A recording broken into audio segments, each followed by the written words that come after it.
இல்ல கேளுங்க, கேட்க வேணாம்னு சொல்லவே இல்லையே, நீ கேட்க வேணாம்னு சொல்லவே இல்லையே, மைக்க வாங்கிட்டு கேளுங்கன்ற அவ்வளவுதான். சூர்யா ஜோதியா கோவம் வராதா? சூர்யா ரசிகர்களுக்கு கோவம் வராதா? வேட்டையின் ஷூட்டிங்ல எவ்வளவு செலவு தெரியுமா அப்படின்னா, தெரியாத மச்சான் இவ்வளவு செலவு அப்படின்னா, நம்ம ஷூட்டிங்ல எவ்வளவு செலவு தெரியுமா, எவ்வளவுன்னா அதே செலவு. கொஸ்டின்ஸ் ஒரு நிமிஷம். ஆனா ஓடியா போயிடுவோம். முந்தினம்ல பந்திக்கு சொல்லுங்க சொல்லுங்க.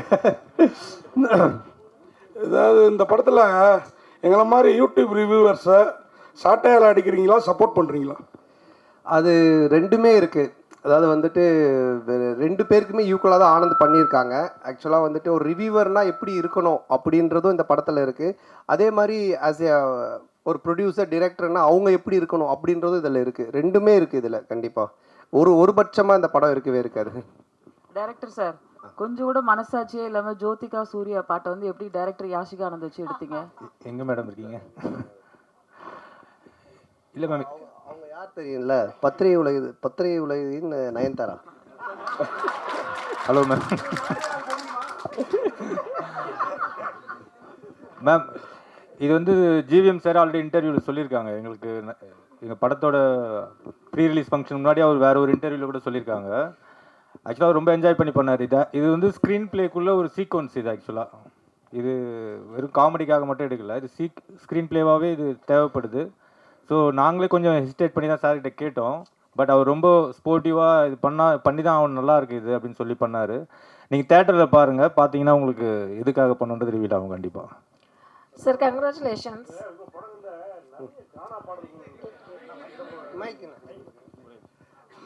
உங்கள் படங்களில் நிறைய கானா பாடல்களுக்கு முக்கியத்துவம் கொடுக்குறீங்க.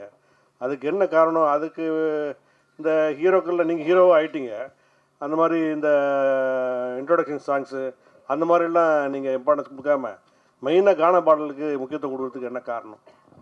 இல்லை தம்பி டைரக்டரும் அதுக்கு ஒரு முக்கிய காரணம். இவர் வந்து ராயபுரம், ஆனால் சொந்த ஊர் திருநெல்வேலி.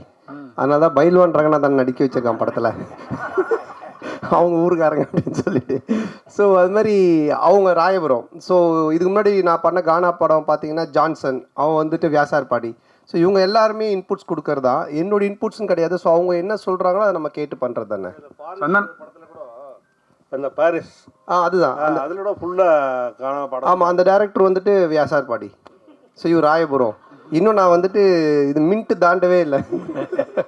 சந்தானம் சார் ஒரு நிமிஷம். மணி சார், எப்போதுமே எல்லாருமே நிறைய வசூல் வரணும், திருப்பதியிலவே வந்து நம்ம வந்து சாமி கும்பிடணும் அப்படிம்பாங்க. இந்த படத்தில் நீங்கள் திருப்பதி கோவிந்தாவை கிண்டல் பண்ணியிருக்கீங்கன்னு சேலத்தில் வந்து நிறைய வக்கீல்கள் வந்து புகார் கொடுத்துருக்காங்க.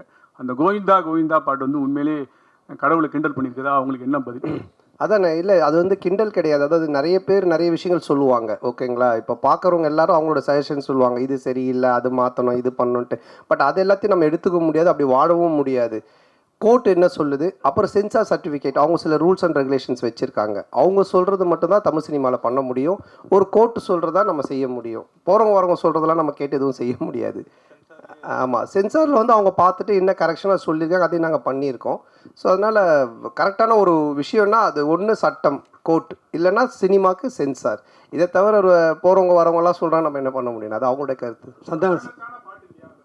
ஆமாம், அதில் நீங்கள் இப்போ பார்த்தீங்க அந்த பாட்டில் வந்துட்டு அந்த பாட்டு வரும், நடுவில் இவனோட கேரக்டரை பற்றி வரும். ஆனால் இதுக்கும் அந்த பாட்டுக்கும் சம்மந்தம் இருக்காது. இப்போ நம்ம பெருமாளை பற்றியோ இல்லை கோவிந்தாவை பற்றியோ நம்ம கிண்டலாக பண்ணி தான் சொல்லலாம். அது எனக்கு வந்து நான் வந்து திருப்பதிக்கு போய் இப்போ இந்த ரிலீஸ் பண்ணி கூட நாங்கள் போகிறோம். நாங்கள் வந்து வருஷம் எல்லா படத்துக்குமே நானும் ஆனந்தும் கீழே இருந்து மேலே நடந்தே போவோம். இப்போ இந்த தடவையும் போகிறோம். நான் பெருமாளுடைய பக்தர், எனக்கு பெருமாள் ரிலீஸ் பண்ணி நான் போய் வேண்டிப்பேன். அவருடைய பாட்டு ஃபஸ்ட்டு வரணுன்றது என்னுடைய ஒரு ஆசையாக இருந்துச்சு. அதை தான் நம்ம வச்சுருக்கோமே தவிர. ரெண்டாவது உங்களுக்கு தெரியும், நான் வந்துட்டு கடவுள் நம்பிக்கை உடையவன். இன்றைக்கி டிஷர்ட் கரு போட்டுக்கிறனால கேட்குறீங்களா? ஸோ அதனால் நான் வந்து கடவுளை கிண்டல் பண்ணியோ கடவுள் இது பண்ணலாம் இது பண்ணவே மாட்டேன். அது உங்கள் எல்லாருக்குமே தெரிஞ்ச விஷயம். அதனால் அது வந்து என்னுடைய மன திருப்திக்காக வச்சது, அதுவும் சரியான முறையில் இருக்குது. சந்தானம் சார், சந்தானம், நீங்கள் தமிழ் படைப்பாளி, பாட்டாளி, நல்ல தமிழ் பேர் வச்சிருக்கலாமே. இதுக்கான ஆக்சுவலாக வந்துட்டு இது தில்லுக்கு துட்டு 1லேருந்து ஆரம்பித்த சீக்வல்னு. இது தில்லுக்கு துட்டு 1, தில்லுக்கு துட்டு 2, அதுக்கப்புறம் டிடி ரிட்டர்ன்ஸ். ஸோ இப்படி எல்லாமே அதில் வந்ததுனால அதனுடைய சாயல் இருந்தால் ஈஸியாக ஆடியன்ஸ் கொஞ்சம் ரீச் ஆகும் அப்படின்றதுக்காக தானே தவிர, இல்லைன்னா நீங்கள் சொன்ன மாதிரி இப்போ நம்ம நல்ல ஒரு தமிழ் பேர் இதுக்கப்புறம் வைக்கலான்னு. சந்தானம் சார், இங்கே இங்க உங்களுக்கு right here. சொல்லுங்க. இப்போ ஒரு வாரமா வந்து எல்லையில் வந்து பதற்றம் இருக்கு, எதிர்பாராத பல நிகழ்வுகள் நடந்திருக்கு. இந்த நிகழ்வுகளால சில படங்கள் ரிலீஸ் ஆன படங்களை வந்து நிறுத்திட்டு தே புஷ் டேட்ஸ் ஆல்சோ. பலர் வந்து ரிலீஸ் பண்ணலான்றதை வந்து புஷ் பண்ணுறதுக்கான முயற்சி எடுத்திருக்காங்க. உங்களுக்கு அந்த மாதிரி ஏதாவது அன்சர்டனிட்டிஸ் இருந்ததா? போன வாரம் ஏதாவது மாற்றுதல் பிளான் பண்ணியிருந்தீங்களா? என்ன? ஆமாம், நிச்சயமாக இருந்துச்சு. அது நான் ப்ரொடியூசர் ஆர்யாட்டையும் நான் வந்து டிஸ்கஸ் பண்ணோம், ஆர்யாவும் பேசிகிட்டு இருந்தாங்க. ஆனால் அதுக்கப்புறம் அது நல்ல முறையில் கடவுள் அருளால் சுமூகமாக அது இப்போ முடிஞ்சு, ட்ரம்ப் அந்த ஒரு ட்வீட் பண்ணதுக்கப்புறமா அவர் சொன்னதுக்கப்புறமா இப்போது சால்வ் ஆனதுனால சரி ஓகே அகைன் நம்ம வந்துட்டு ப்ரொசீட் பண்ணலாம் அப்படின்ற ஸ்டெப் தான் எடுத்திருக்கோம். மேபி பதட்டமாக இருக்குது, இன்னும் மோசமாக போயிட்டுருக்குன்னா நிச்சயமாக நாங்களும் அதை இது எல்லாத்தையுமே ஸ்டாப் பண்ணலான்னு அவர்கிட்டே சொன்னோம். நிக்கில் முருகன்கிட்டே நாங்கள் என்ன சொன்னோம்னா, இல்லை சார் நம்ம ப்ரெஸ் இதெல்லாம் ஸ்டாப் பண்ணிடலாமல் இன்னும். அப்புறம் மார்னிங் அந்த ஒரு நியூஸ் பார்த்துட்டு தான் அதுக்கப்புறம் சரி நம்ம ப்ரொசீட் பண்ணலான்னு பண்ணோம். சார் ஒரு நிமிஷம் கார்த்தி ஒரு நிமிஷம். அவங்க கேட்டுட்டு இருக்காங்க, அது பதில் சொல்லி முடியட்டும், அப்புறம் நீங்க கேளுங்க. மைக் வாங்கிட்டு கேளுங்க, கொஞ்சம் வெயிட் பண்ணுங்க கார்த்தி. இல்ல அவங்க கேட்டுட்டு இருக்காங்க. இல்ல ஒரு நிமிஷம், அவங்க மைக்ல கேளுங்கன்ற உங்களை கேட்க வேணாம்னு சொல்ல. ஒரு நிமிஷம் பால, கேட்க வேணாம்னு சொல்லல. அவங்க வந்து வீடியோ ரெக்கார்ட் பண்ணுன்றாங்க, அதுக்கு தான் மைக் ஒருத்தர் கொடுத்தது. பந்திக்கு முந்திக்கணும்னு நீங்க தான் ஃபர்ஸ்ட் மைக் வாங்குனீங்க. இப்போ மைக் அவங்க கேட்க போறாங்க, அவங்க கேட்டு முடிச்சு கேட்க போறாங்க. உங்களை ஒரு நிமிஷம், அப்ப மைக் கேளுங்க, மைக் வாங்கிட்டு கேளுங்க. அப்ப மைக் வாங்கிட்டு கேளுங்க. நீங்க என்ன கேளுங்க, அவங்களுக்கு கேட்க கூடாது, என்ன கேட்கணும். நீங்க என்ன கேளுங்க, மைக் என்ன கேளுங்க, நான் கொடுக்குறேன் உங்களுக்கு. கேளுங்க. இல்ல கேளுங்க, கேட்க வேணாம்னு சொல்லவே இல்லையே. மைக்க வாங்கிட்டு கேளுங்கன்ற அவ்வளவுதான். 31 வருஷமா உங்களோட சேர்ந்து பத்திரிகையாளனா இருக்கேன். கேள்வி கேட்க நீங்க கத்து தரீங்களா? நான் கத்து கொடுக்கலங்க, கேள்வி கேளுங்க, மைக்க வாங்கிட்டு கேளுங்கன்றோம். சார் கார்த்திக் சார், நீங்க வாங்க கேளுங்க. இதுக்கு ரிலேட்டடா நம்மட்ட கேட்டா நான் தான் அதான் கேளுங்க விடுங்க சொல்லுங்க. அந்த மிலிட்டரி வீரர்களுக்கு நன்றி தெரிவிக்கிற விதமா தான் 2 பேரும் மிலிட்டரி கெட்டப்ல வந்திருக்கீங்களா? அவர் எவ்வளவு காமெடியா ஜாலியா கேட்கிறாரு. இல்ல ஆக்சுவலா வந்து அவர் அந்த படம் அந்த மாதிரி அது என்னன்னு தெரியல எனக்கு, அவர் வச்சிட்டு இருக்காரு. நான் இந்த படத்தோட கண்டினியூஷனுக்காக அந்த மாதிரி கட் பண்ணியிருக்கேன். சார் கேமியோ ரோல் யாரும் பண்றீங்களா? இல்ல இப்போதைக்கு அந்த ஐடியா இல்ல, அப்படியே இருந்தாலும் இப்போ சொல்ல மாட்டோம் இல்லைங்களா? இல்ல இந்த படத்துல யாரும் இருக்காங்களா? இந்த படத்துல அதான் அது இப்போ சொல்ல முடியாது, அப்படியே இருந்தாலும். ஏன்னா படத்துல ஒரு சர்ப்ரைஸ் எலிமெண்ட் தானே அது இருக்கும். ஆனா அப்படின்னு எதுவும் இல்ல, அப்படி இருந்தாலும் சொல்ல மாட்டோம். டைரக்டர் சார், இன்னொரு மைக் கொடுமா. போஸ்டர்ல ஹீரோயினையும் கஸ்தூரி மேடத்தையும் காணாம என்ன காரணம்? இன்னைக்கு இது நிறைய போஸ்டர் டிசைன்ஸ் பண்ணோம் சார். ஸோ இதுல இன்னைக்கு 15th வந்துடும் சார் கஸ்தூரி மேடம் போஸ்டர். அவருக்கு பிரச்சனை அவருக்கு. டைரக்டர் அண்ட் சந்தானம் சார், இந்த படத்தில் வந்து பார்த்தீங்கன்னா போகிற போக்கில் நெல்சன் சாரையும் கலாச்சிட்டாரு, அப்படியே காக்கா அந்த இதையும் சீனியும் எடுத்திருக்கீங்க. ஸோ இது ரெண்டுமே ஒத்துக்கிட்டாங்களா? அதே போல் இந்த படம் முடிஞ்ச உடனே சந்தானம் சார் இந்த படத்துக்கு ரிவ்யூ பண்ணுவாரா? கண்டிப்பாக, அவரே படத்தில் ரிவ்யூவர் தானே. இது யாரையும் கலாச்சி பண்ணல, இது ஒரு ஃபேண்டசி வேர்ல்டுக்குள்ளே ஒரு கிங்ஸ்லியாகவே இருக்காரு. ஸோ அதை சொல்கிறதுக்கு ஒரே ஒரு பாயிண்ட் அவர் டைரக்டர் நெல்சன் தான். ஸோ அதனால தான் அது மாதிரி ஒரு டைலாக் பண்ணோம். இல்லை அதுலேயே சொல்லியிருப்பாரு, டேய் நீ நெல்சன் படத்தை ப்ராடக்டரா, நெல்சன் ஒரே மாதிரி கொண்டு போவாரா, நீ ஏன்டா மாத்திர அப்படின்ற மாதிரி ஒரு இதை போட்டிருப்பாரு. அதனால தான் கேட்டோம். நெல்சன் எதுவும் இது அப்ஜெக்ஷன் தெரிவிக்கலையா? இல்லை இப்போ என்னென்னா ஒரு டேரக்டருக்குன்னு ஒரு ஸ்டைல் இருக்குது, ஓகேங்களா? இப்போ வந்துட்டு இவர் படம்னா இந்த மாதிரி இருக்கும் அப்படின்ட்டு. ஸோ ஆனந்த் படம் அப்படின்னாலே நிறைய கொஞ்சம் கிண்டல், அந்த ஒரு சட்டையர் அந்த ஸ்பூஃப் இருக்கும். சில படத்தோடைய ரெஃபரன்ஸை வச்சு அவர் கிண்டல் அடிப்பார், அப்புறம் சில பேருடைய கேரக்டர்ஸ் வச்சு பண்ணுவார். ஆனால் அது எல்லாமே ஒரு ஃப்ரெண்ட்ஷிப்பில் எல்லோரும் தெரிஞ்சவங்க, அவங்கக்கிட்ட எந்த ஒரு பாதிப்பும் வராதுன்னு தெரிகிறது மட்டும்தான் பண்ணுவோம், இல்லைன்னா அது பண்ணுறது கிடையாது. சார் இப்போ நாங்கள் ஜாலியாக பேசிப்போம், ஆனால் இவர்கிட்ட பேசினா அது செட் ஆகாதுன்னா அதை நாங்கள் அவங்கள தொட மாட்டோம். சார் இப்போ நீங்கள் பார்க்கிங் காசு கோவிந்தா, டிக்கெட் காசு கோவிந்தான்னு சொல்லிட்டு ஒரு விஷயம் சொல்கிறீங்க. லேட்டஸ்ட்டாக ஒரு 2 மாதத்துக்கு முன்னாடி பார்த்தீங்கன்னா தேட்டரை விட்டு வெளியே வரும்போது பார்க்கிங் காசு வேஸ்ட்டு, பாப்கார்ன் காசு வேஸ்ட்டுன்னு சொல்லியிருக்கீங்க. எந்த படத்தை மென்ஷன் பண்ணி சொல்லியிருக்கீங்களா? இல்லை எந்த படத்தையும் மென்ஷன் பண்ணல. ஆடியன்ஸு மக்கள் டெய்லி என்ன பேசுகிறாங்க, டே டு டே அவங்க என்ன கரண்ட் சுச்சுவேஷனில் இருக்காங்கன்றதை பார்த்துட்டு அதை எடுத்து நம்ம படத்தில் வைக்கிறோம். எப்பவுமே படம் அதுதானே, என்ன நடக்குதோ அதை நம்ம எடுத்து அது சினிமாவாக காட்டும்போது நல்ல ரீச் கிடைக்கும். ஆர்யா ப்ரொடியூசர் எல்லாம் சம்பளம் கரெக்டாக கொடுத்துட்டாரா? ஆர்யா கிட்ட கேட்குறீங்களா? சந்தானம் சாருக்கு சம்பளம் கேட்டது கொடுத்துட்டாரா? நான் கேட்டதை விட அதிகமாகவே கொடுத்துட்டாரு. அதாவது வந்துட்டு என்ன சொல்கிறது, நான் சொன்னேன் இல்லைங்களா, நாட் ஓன்லி இந்த படத்தோடைய சம்பளன்றது இல்லாமல் என்ன உனக்கு தேவை, எங்கேயும் போய் டக்குன்னு ஒரு அட்வான்ஸ் எடுத்துகிட்டு வராங்கன்னு சொல்லிட்டு கை நீட்டாத, எங்கேயும் வாங்காத, நீ வந்து 1 year ஃப்ரீயாக வேலை செய்யினாங்க. அதான் நான் சொன்னேன் வீட்டை விட இடிச்சாங்க, புது வீடே இப்போ கட்டியிருக்கேன், எல்லாம் காரணம் ஆர்யா பவன் தான். சார் இந்த படத்தில் ஆனால் சந்தான இந்த படத்தில் பார்த்தீங்கன்னா கவுண்டமணி சார் தான் ஒரு படங்கள்லாம் பார்த்தீங்கன்னா பேர் வைப்பார், கொயகா கச்சா மூஞ்சி, அனில் மூஞ்சி அந்த மாதிரிலாம். ஸோ நீங்கள் வந்து நிறைய பேருக்கு இப்போ இந்த படத்துலேயே பார்த்தீங்கன்னா கெளுத்தி, கெண்டை, குறவை மீன் அந்த மாதிரிலாம் வச்சுருக்கீங்க. ஸோ இது எப்படி உங்களுக்கு மாட்டுதா ஜிலேபி மூஞ்சிலாம் வந்து? இல்லையே, நான் இதில் யாருக்கும் பேர் வைக்கலையே. பாட்டு எழுதும்போது அந்த கெளுத்தி என்ன அது பண்ணுது? அவருடைய பேரே கெளுத்தி தான், ஒரிஜினல் நேமே கெளுத்தி. ஒரிஜினல் பேரே கெளுத்தி தான். எனக்கு கெளுத்தி இல்லை, நாங்கள் வைக்கல, அவங்க ஒரிஜினல் பேரே அதுதான். சார் உங்களுக்கு சூர்யா ஜோதிகா பாட்டு எடுக்கும்போது கௌதம் மேனன் வந்து என்ன சொன்னாருன்னா அவர் படத்தையே ரீக்ரியேட் பண்ணியிருக்காரு. அதுவும் நீங்க தான் சொல்லணும், கிண்டல் பண்ணி நீங்க ரொம்ப எடுத்துக்க மாதிரி எடுத்துருக்கு. அது யாஷிகா ஆனந்த் கூட ஸ்லோ மேஷன்ல கூட விட்டு அவர் ஒத்துக்கிட்டாரா இப்படி? இல்லைண்ணா, இப்போ அதான் நான் சொல்கிறேன், இப்போ நீங்கள் பார்க்குறது ஒரு ட்ரெய்லர் இந்த டீசர்லாம் என்னென்னா உங்களுக்கு படத்தை பார்க்கக்கூடிய ஒரு ஆர்வத்தை தூண்டுறதுக்காக நாங்கள் துண்டாக கட் பண்ணி வைப்போம். அவருடைய முன் கதை என்ன பின் கதை எதுவுமே தெரியாது. அப்போ அதை பார்க்கும்போது உங்களுக்கு ஒரு ஒரு என்ன சொல்கிறது, இது என்னவா இருக்கும், இது என்ன அப்படின்னு ஒரு கொஸ்டின் கேட்கலாம். அந்த ஒரு வைரலுக்காக தான் அதை பண்ணுறோம். பட் படமாக நீங்கள் பார்த்துட்டானுங்க அது ரொம்ப கிளியர் பிக்சரில் கரெக்டாக வரும். 1000 தான் சொல்லுங்கள், அந்த பாட்டை பார்க்கும்போது சூர்யா ஜோதியாவுக்கும் வராதா, சூர்யா ரசிகர்களுக்கும் வராதா? நீங்கள் எவ்வளோ கிண்டல் பண்ணியிருக்கீங்க? இல்லை, இது கிண்டலாகவே வராதுண்ணே. இப்போ என்னென்னா அவரு அந்த படத்தோடைய இயக்குனர், அவரு அதை பண்ணுறாரு, அது ஏன் பண்ணுறாரு, அதுக்கு ஒரு காரணம் இருக்குது. அந்த காரணத்தை சொல்லும்போது கண்டிப்பாக தப்பாக இருக்காது. நிறைய படத்தில் நிறைய ரெஃபரன்ஸ் வைக்கிறாங்க, அது கரெக்டாக அந்த கதையோட ஒத்து வந்தால் ஓகே. திடீர்னு துண்டா சும்மா வெறுப்பேற்றதாக வச்சோன்னா தப்பாக இருக்கும். அண்ணே உங்களுக்கு வந்து ஆர்யாவை ரொம்ப பிடிக்கும், இப்போ ப்ரொடியூசராக நல்லா பிடிச்சிருக்கா, நண்பராக பிடிச்சிருக்கா? ஆர்யாவையா? இல்லை, ரெண்டுமே தான். ஏன்னா நண்பனாக இருந்ததுனால தான் அந்த ப்ரொடியூசராக மாதிரி. ரெண்டு பேருமே வந்துட்டு என்ன சொல்கிறது, ப்ரொடியூசராக இருக்கும்போது சில நேரத்தில் சண்டை வரும், நண்பனாக இருக்கும்போது சண்டை வராது, அடிக்கடி கோச்சுப்பான். அது மாதிரி வந்துட்டு இது நான் சொன்ன இது மாதிரி பண்ணவே இல்லை, இது பாரு இப்படி ஆயிடுச்சுன்னு. ஃபஸ்ட் டே ஷூட்டிங்கே கால் பண்ணி நான் வந்து உனக்கு காமெடி சூப்பர் ஸ்டார் நான் சும்மா தான் பேர் வச்சேன், நீ நிஜமாலே பண்ணிகிட்டு இருக்க அப்படின்னா. ஏன் என்னென்ன வேட்டையின் ஷூட்டிங்கில் எவ்வளோ செலவு தெரியுமா அப்படின்னா, தெரியாது மச்சான் என்னன்னா இவ்வளோ செலவு அப்படின்னா. நம்ம ஷூட்டிங்கில் எவ்வளோ செலவு தெரியுமா, எவ்வளோன்னா அதே செலவு, அதே 200 பேர், அதே இது. நான் உனக்கு காமெடி சூப்பர் ஸ்டார் பேர் வச்சா சூப்பர் ஸ்டாருக்கு இவ்வளோ நீ செலவு பண்ணுவியா அப்படின்னு சொல்லி கோச்சிக்கிட்டான். அப்புறம் நான் சொன்னேன், இல்லை மச்சா இது மாதிரி இதெல்லாம் தேவைப்படுது அப்படின்னு. ஸோ அதுக்கப்புறமா ரொம்ப சண்டை ஆகிடுச்சேன், டக்குன்னு நான் என்ன பண்ணுவேன்னா ஒரு நாள் ஈஷாக்கு போயிடுவேன். உடனே ஃபோன் அடிப்பான், அங்கே அடிச்சிட்டு இல்லை சத்குருட்ட காசு வாங்கி கொடு அப்படின்வான். அவர் பேப்பரா காசு வாங்கி தர முடியும், நீ அங்கே தானே போகிற, எனக்கு காசு வாங்கி கொடுத்துட்டு போ, அவர் பேர் போட்டு ப்ரொடியூசர் அப்படின்வான். சரி மச்சா வந்து. ஸோ ப்ரொடியூசர் ஆகும் மாதிரி இடி சண்டை வரும், நண்பனாக இருக்கும்போது எதுவுமே இருக்காது, ஃபுல்லாக ஜாலியாக தான். ஆமாம், கொஞ்சம் அடிக்கடி நடக்கும். சார் போன மேடையில் அவங்கள கடவுளாக பார்த்து காலில் விழுந்தாரு கூல் சுரேஷ், இந்த படத்தில் இருக்கிறாரா? காணும்.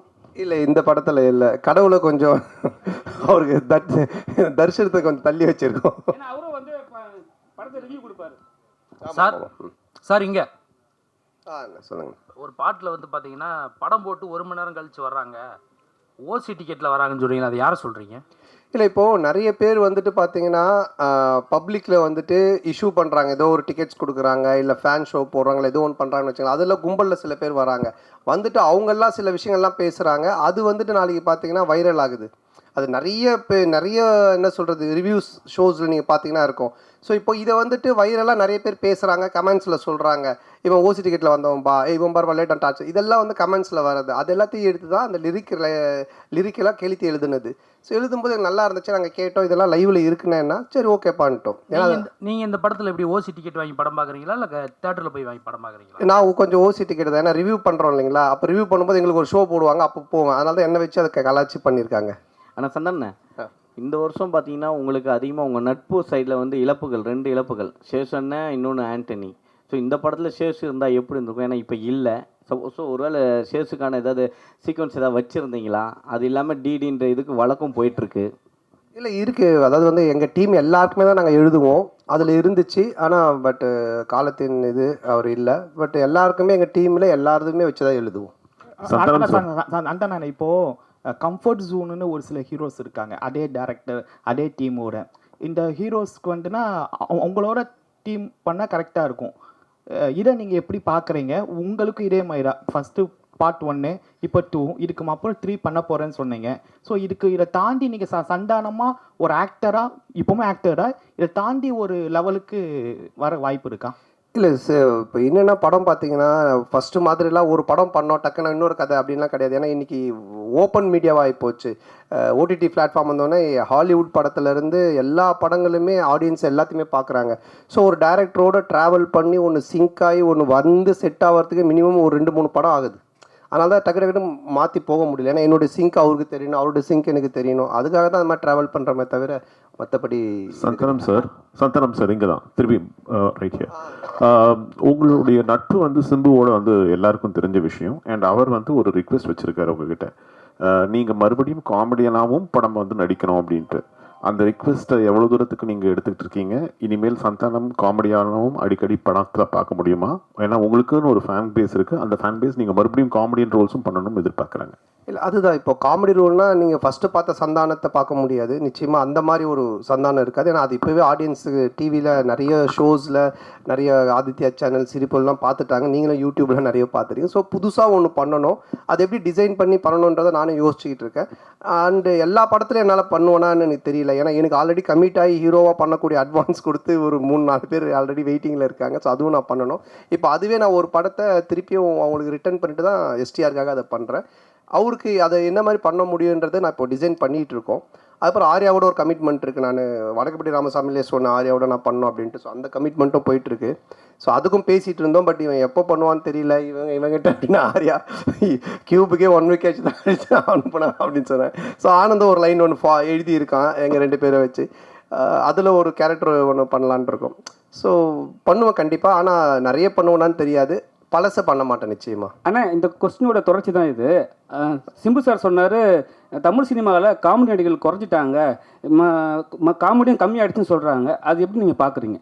அவர் சொன்னதுக்கு என்ன வந்து பார்க்குறீங்க, நான் எப்படி சொல்ல? இல்லை, ஏன்னா அவர் உங்களுக்கு தான் சொன்னார், நீங்களாம் வந்து ஆக்டர் ஆகி போயிட்டீங்க, ஹீரோ ஆகி போயிட்டீங்க, ஸோ வந்து தமிழ் சினிமாவில் காமெடி கம்மியாகிடுச்சுன்னு சொன்னார். இல்லை, என்கிட்ட அவர் பர்சனலாக சொல்ல வாங்க, பப்ளிக்காக எல்லார்கிட்டையும் சொன்னார். அப்போ நீங்கள் நடிக்க வாங்கன்னு கூப்பிட்டாரு, நான் அதுக்கு எஸ்ன்னு சொன்னேன். அதை நான் எப்படி சொல்ல முடியும்? ஆரியா சார், சார்பட்டா பயங்கர ஹிட்டு, பிளாக் பஸ்டர், செகண்டும் வரப்போகுதுன்றாங்க. அதில் நீங்கள் இருக்கீங்களா, இல்லை அடுத்த படத்துக்கு ப்ரொடியூசராக காலத்தில் இறங்க போகிறீங்களா சந்தானம் சாரை வச்சு? இல்லை, இப்போ சார்பட்டா வந்து ஆகஸ்ட்லேருந்து ஷூட்டிங், இப்போ பார்ட் 2. இப்போ வந்து வேட்டுவோம் ரஞ்சித் சார் அந்த படம் ஷூட்டிங் போயிட்டுருக்கு. ஸோ கண்டிப்பாக அது ஆகஸ்ட்லேருந்து பார்ட் 2 ஸ்டார்ட் பண்ணுறோம். சார், நீங்கள் ப்ரொடியூஸ் பண்ணதுக்கப்புறம் சந்தானம் சார் நீங்கள் சொன்ன மாதிரி கேட்க ஆரம்பிச்சாரா, இல்லை அவர் சொல்கிறது நீங்கள் கேட்க ஆரம்பிச்சிங்களா? ஏன்னா பாட்லேயே சொல்லியிருப்பாரு. இந்த படம் பொறுத்த வரைக்கும் என்ன, ப்ரொடியூசர்னு பேர் தான், பண்ணதெல்லாம் இவர் தான். ஏன்னா நான் சொன்னல, ஃபஸ்ட் டே ஷூட்டிங் போய் அந்த செலவு லிஸ்ட் எடுத்து பார்த்தேன். டேய், உண்மையான கப்பலில் ஷூட் பண்ணாலும் இவ்வளோ செலவாகுதுடா அப்படின்னு சொன்னேன். பட் நான் அதாவது சொன்ன மாதிரி இந்த படம் அப்படி எடுத்திருந்தா தான், இப்போ நீங்கள் அந்த குவாலிட்டியாக எடுத்திருந்தா தான் அது அதோட அவுட்புட்டு அது தேவைப்படுது. பட் அது வந்து எவ்வளோ பெஸ்ட்டாக, எவ்வளோ எஃபிஷியண்ட்டாக ப்ரொடக்ஷன் சைட்லேருந்து எவ்வளோ கம்மியாக நம்ம பண்ண முடியுமோ, அது வந்து கம்மின்னா வேஸ்டேஜ் இல்லாமல் எங்களால் எங்களோட எக்ஸ்பீரியன்ஸ் டீமை வச்சு அது மேக்ஸிமம் வேஸ்டேஜ் கட் பண்ணி அது பெஸ்ட்டாக பண்ண முடிய அளவுக்கு பண்ணியிருக்கோம். பட் எதுவுமே நான் கண்ட்ரோல் பண்ணது, நான் ஒன்று தான் அவர்கிட்ட சொன்னேன், எது தேவையோ பண்ணு, கண்டிப்பாக பண்ணாமல் இருக்காத. ஸோ அப்படி தான் இது பண்ணது. பட் ஃபுல்லாக பண்ணது அவர் தான். சந்தானம் சார், நீங்கள் காமெடி வெளிப்படத்தில் பண்ண மாட்டேன் அப்படின்னீங்க, சிம்புவோட நட்புக்காக இப்போ காமெடி போடுவீங்க. அதுமாரி பழைய ப்ரெஸ் மீட்டில் சொன்னீங்க நான் வந்து அரசியல் பக்கமே போக மாட்டேன் அப்படின்னு. இப்போ அவங்க நண்பர் உதயநிதி சார் வந்து பார்த்தாவா எனக்கு ஹெல்ப் பண்ணு அப்படின்னு அடுத்த மே மாதம் கூப்பிட்டாருன்னா சிம்பு மாதிரி அந்த கொள்கையை மாற்றி ஏதாவது பிரச்சாரத்துக்காவது போகிறதுக்கு ஐடியா இருக்கா? சரி, அரசியலை பொறுத்த வரைக்கும் சார், யார் கூப்பிட்டாலும் யார் இது பண்ணாலுமே ஒரு விஷயம் தான் நான் வந்து தெளிவாக சொல்கிறது என்னென்னா, நீங்கள் உழைச்சா உங்களுக்கு சாப்பாடு, நான் உழைச்சா எனக்கு சாப்பாடு, இதை தவிர வேறு எதுவுமே கிடையாது. பட் நட்பு ரீதியாக சில விஷயங்கள் இருக்குது, இதெல்லாம் பண்ண முடியும், இதெல்லாம் பண்ண முடியாது. இப்போ நான் சிம்பு சார் எஸ்டிஆரில் என்ன கூப்பிட்டாலும் இப்போ அவர் வந்து சந்தானத்துக்கு கம்ஃபர்டபுளாக என்ன காமெடி பண்ண முடியும், அவருக்கு என்ன செய்ய முடியும் கேரக்டரா அப்படின்ற அந்த ஃப்ரீடம் எனக்கு கொடுத்துருக்காரு. அதையே பழசு அதையே பண்ணணும் அப்படின்னு அவர் எனக்கு ஃபோர்ஸ் பண்ணல, இல்லை அந்த மாதிரி ஒன்று சொல்லலை. அது மாதிரி உதய் சார் கூப்பிட்டாலும் அதுக்குன்னு சில எனக்கு இந்த கம்ஃபர்டபுள் ஓகே, இதை நான் பண்ண முடியும், நான் வந்து சொல்ல முடியும், இதெல்லாம் எனக்கு ஓகேனா நான் நிச்சயமாக போய் பண்ணுவேன். சார் சந்தானம் சார், அடுத்த வாரம் பார்த்தீங்கன்னா நீங்கள் நடித்த படம், சூரி நடித்த படம், யோகி பாபு நடித்த படம், உங்களுக்குள்ளாரே ஒரு போட்டி வந்துடுச்சு. அது எப்படி பார்க்க? ஏன் மற்ற இன்னொருத்தர் விட்டுட்டிங்களே, டாம் க்ரூஸ், மிஷன் இம்பாசிபிள், அவரையும் சேர்த்துக்குங்க. ஏன் ஹாலிவுட்ல விட்டுட்டீங்க? அப்புறம் ஃபைனல் டெஸ்டினேஷன் அந்த ஹீரோ பேர் என்ன, ஹீரோயின் பேர் என்ன, பேர் தெரியல, அவங்களே சேர்த்துங்க. 5 பேர். நான் தமிழ்நாட்டை விட்டு தாண்டல, அதனால தெரியல. ஸோ அதனால் எல்லாரையும் சேர்த்துங்க, மொத்தமாக எல்லோரும் காம்படிஷன்னால எத்தனை படம் வந்தாலும் ஓடும் சார், நல்லா இருந்துச்சுன்னா. சார் ஆரியா சார், நீங்கள் இதில் ப்ரொடியூசராக மட்டும் ரோல் பண்ணுறீங்களா, இல்லை ஏதாவது ஒரு சின்ன கேமியோ ரோல்?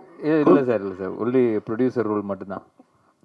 ஆனால் சந்தானே, என்னதான் படம் கஷ்டப்பட்டு எடுத்தாலும் ரிவ்யூவர் வந்துட்டு முதல் நாளே கிளிச்சு தொங்க விடுவாங்க. இதை எப்படி பார்க்குறீங்க? ஏன்னா ரொம்ப கஷ்டப்பட்டு தான் எடுக்கிறோம் எல்லாருமே. ஸோ ஏதாவது மிஸ்டேக் வரும். இல்லை, அதை பார்க்கறத விட உங்கள் 2 பேர் தான் நான் பார்க்குறேன். மாற்றி ஏதாவது ஒரு பிரச்சனை பண்ணுன்ட்டு இந்த அன்னிக்கேள்வி போய் இந்த அன்னிக்கேள்வி 2 பேர் பண்ணுறத நான் நல்லா பார்த்துக்கிட்டு இருக்கேன்.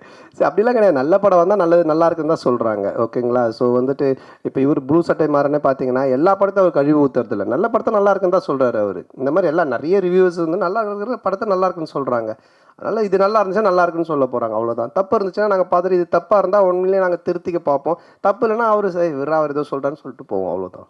ஆமாம் சார். தொடர்ந்து சந்தான சாருக்கே ஸ்கிரிப்ட் பண்ணிட்டு வந்துருக்கீங்க செகண்டு. அடுத்ததும் சந்தான சாருக்கே தான் லைன் சொல்லியிருக்கீங்கன்னு சொல்கிறாங்க. அடுத்து வெளியே வரதுக்கான வாய்ப்பு இருக்குமா? வேறு ஹீரோக்களுக்கு பண்ணுறதுக்கான வாய்ப்புகள்? இல்லை, கண்டிப்பாக பண்ணணும். அப்படி தான். அதுதான் ஃபஸ்ட்டு ஆர்யா சார் வச்சு ஒரு ரிஹர்சல் பார்க்கலான்னு. இல்லை, ஆர்யா சாருக்கு சொன்னாங்க முன்னாடியே லைன் இருந்தால் சொல்லு, ரெடி பண்ணி சொல்லு அப்படின்னாங்க. ஸோ கண்டிப்பாக இது முடிஞ்சவொன்னே அடுத்து சாருக்கு தான். சந்தானம் சார், இந்த படத்தில் கஸ்தூரிக்கு வந்து நீங்கள் பையனாக நடிக்கீங்க, அவங்க அம்மாவா நடிக்காங்கன்னு ஒரே பேச்சாக இருக்குது. அது எப்படி யோசிச்சு பார்த்தீங்க? கஸ்தூரி அம்மாவா? செட்டில் நீங்கள் அம்மா அம்மா அப்படின்னு கூப்பிடும்போது அவங்க ஃபீலிங் எப்படி இருந்தது? கஸ்தூரி மேடம் சார் கேட்க சொன்னாரா? நான் கேட்டால் வந்து ஏதாவது சொல்கிறாங்க, நீ கேளு. இல்லை, அதான் நீங்கள் இது படம் பார்த்தீங்கன்னா தெரியும். ஏன்னா வந்துட்டு அவங்களுடைய என்ன சொல்கிறது, அவங்கள வந்து அம்மாவாக கூப்பிட்டு அவங்கள வந்து பண்ண வைக்கணுன்றது எங்களுடைய வந்துட்டு மோட்டிவேஷனே கிடையாது. ஏன்னா இப்போ எனக்கு ஒரு அம்மானா அவங்களுக்கு ஒரு ஏஜ் குரூப் இருக்குது, அதை கூப்பிட்டு தான் பண்ணுவோம். பட் இது ஒரு ரீசன் இருக்குது கதையில் அப்படின்றது தான் நாங்கள் எக்ஸ்பிளைன் பண்ணோம். அதை கேட்டுட்டு அவங்களுக்கு ரொம்ப பிடிச்சி போச்சு. ஸோ அதனால தான் அவங்க அதை பண்ணாங்க. நீங்கள் படம் பார்க்கும்போது நீங்கள் கண்டிப்பாக கஸ்தூரி மேடமோட ஃபேனாக தான் இருப்பீங்க. அதனால் வந்துட்டு நிச்சயமாக அவங்களுக்காக 2 தடவை பார்ப்பீங்க. டேரக்டர் சார், அது மாதிரி அன்றைக்கி சந்தானம் சார் அந்த ஆடியோ ரிலீஸில் பேசுகிறப்ப அவருக்கு புக் காமெடி இருக்குது, முட்டராஜனுக்கு எலி காமெடி இருக்குது அப்படின்னு. சந்தானம் சாருக்கு என்னெல்லாம் காமெடி இருக்குது படத்தில்? சந்தானம் சார் தான் இந்த காமெடியோட ஃப்ளோவே டேக் ஓவர் பண்ணுறவர். டோட்டலாக உங்களுக்கு ஓப்பனிங் படம் ஆரம்பித்ததுலேருந்து இந்த படத்தில் தான் சொன்னேன், ஓஜி சாண்டா ரிட்டர்ன்ஸ்ன்ற மாதிரி. ஏன்னா ஓவரால் இந்த படத்தையே கேரி ஓவர் பண்ணுறது சந்தானம் சார் தான். அவரோட ஸ்க்ரீன் ப்ரெசன்ஸ்லேருந்து அவரோட லுக்கு, அவரோட பாடி லாங்குவேஜ் ரொம்ப ஃப்ரெஷ்ஷாக இருக்கும். உங்களுக்கு பார்க்கும் போது ஆடியன்ஸ்க்கும் சரி, எனக்கு அதான் எப்பயுமே சொல்லுவேன், எனக்கு ரொம்ப பிடிச்சது பார்த்தா காட்டுப்பூச்சி அந்த மாதிரி கேரக்டர்ஸ் பண்ணணுன்னு. ஸோ அதை பிரேக் பண்ணுவான் இந்த கிசா 47. கண்டிப்பாக என்ஜாய் பண்ணுவீங்க சார். சந்தானம் சார், இந்த டிடி பிரச்சனை உங்களை விட்டு போகவே மாட்டுது. இந்த டிடி பிரச்சனைக்கு ஏதாவது தீர்வு இருக்கா? ஏன்னா உங்களுக்குள்ளேயே தான் நடந்துட்டுருக்குன்னு ஒரு வார் போயிட்டுருக்கு அப்படின்றாங்க. இல்லை, அது வந்துட்டு என்ன சொல்கிறது, ஒரு படம் ரிலீஸ் ஆகும்போது இப்போ பல பிரச்சனைகள் வரும். இப்போ அண்ணன் கேட்டாங்க தெரியல, சாங்கை பற்றி, டிடியை பற்றி வரும், அதை பற்றி வரும், போஸ்டரை பற்றி வரும். இது வந்து யூஸ்வலாக சினிமா நம்ம பண்ணும்போது எல்லாமே வரும். பட் ஒன்று தான், எதுவுமே சட்ட ரீதியாக கோர்ட் மூலமாக ஒரு விஷயம் ஆனால் மட்டும்தான் அது பிரச்சனை. இல்லைன்னா மற்றெல்லாம் சும்மா வாய் பேச்சு. இப்போ நீங்கள் கூட 10 வார்த்தை கேட்கலாம். ஏன்னா நீங்களும் பிளாக் டிஷர்ட், நானும் பிளாக் டிஷர்ட், எது என்ன மாதிரி போட்டுக்கிங்க கூட கேட்கலாம். பார்த்தீங்களா, கைட்டிட்டு வெறும் உடம்போட போக முடியும் நீங்கள் வீட்டுக்கு. ஸோ அந்த மாதிரி தான் அது. சட்ட ரீதியாக என்னவோ அதுக்கு பதிலாக ஆன்சர் சொல்ல முடியும். வேறு ஏதாவது கொஸ்டின்? அனைவருக்கும் நன்றி, வணக்கம். நன்றி, ரொம்ப நன்றி. படத்தை வந்து பாருங்கள், தொடர்ந்து சப்போர்ட் பண்ணியிருக்கீங்க. இந்த படத்தையும் கொஞ்சம் சப்போர்ட் ஆஃப் பண்ணிட்டீங்களா இருக்கா? இதெல்லாம் கொஞ்சம் படத்தை சப்போர்ட் பண்ணுங்கள். நன்றி, தேங்க்யூ.